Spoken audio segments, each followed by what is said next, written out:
पनवेल तालुक्यातील भाताण ग्रामपंचायत हद्दीतील आखारी पट जमीन प्रकरणाने आता गंभीर वळण घेतले असून महाराष्ट्र शासनाने 19 मे 2026 रोजी घेतलेल्या मंत्रिमंडळ निर्णयाविरोधात ग्रामस्थांमध्ये तीव्र नाराजी व्यक्त होत आहे। मौजे भाताण येथील सुमारे 15 एकर आखारी पट जमीन रितनंद बलवेद एज्युकेशन फाउंडेशन ॲमिटी विद्यापीठ यांना देण्याचा निर्णय हा स्थानिक शेतकरी, भूमिपुत्र आणि ग्रामस्थांच्या भावनांवर घाला असल्याची भावना व्यक्त केली जात असताना आता नवीन धागेदोरे जोडणारा नेमका सूत्रधार कोण? मात्र या संपूर्ण प्रकरणाला आता नवीन कलाटणी मिळाली असून 2010 सालातील एका कथित पत्रामुळे गावात नव्याने चर्चा आणि संशयाचे वातावरण निर्माण झाले आहे। मंत्रिमंडळाच्या निर्णयानुसार हस्तांतरित करण्यात येत असलेल्या सुमारे 15 एकर आखारीपट जमिनीमध्ये सर्वे क्रमांक 8/0, 9/2, 10/3, 13/5, 14/0, 167/1, 178/0 आणि 182/4 यांचा समावेश असल्याची माहिती समोर येत आहे। या जमिनी पूर्वीपासून स्थानिक शेतकरी कसत असल्याचा दावा ग्रामस्थांकडून करण्यात येत असून या निर्णयामुळे गावात तीव्र नाराजी निर्माण झाली आहे।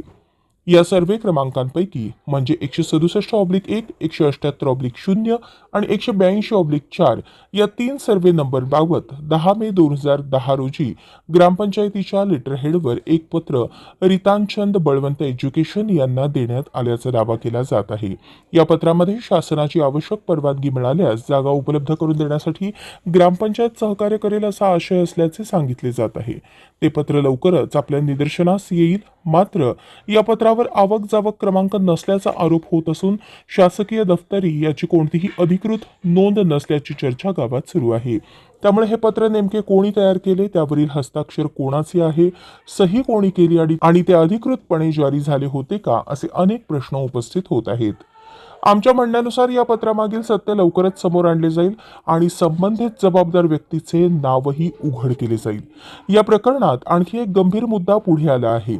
ॲमिटी विद्यापीठासाठी जमीन खरेदी होत असताना भाताण गावातून भाताण पाड्याकडे जाणाऱ्या महत्त्वाच्या रस्त्याचा प्रश्न निर्माण झाला होता।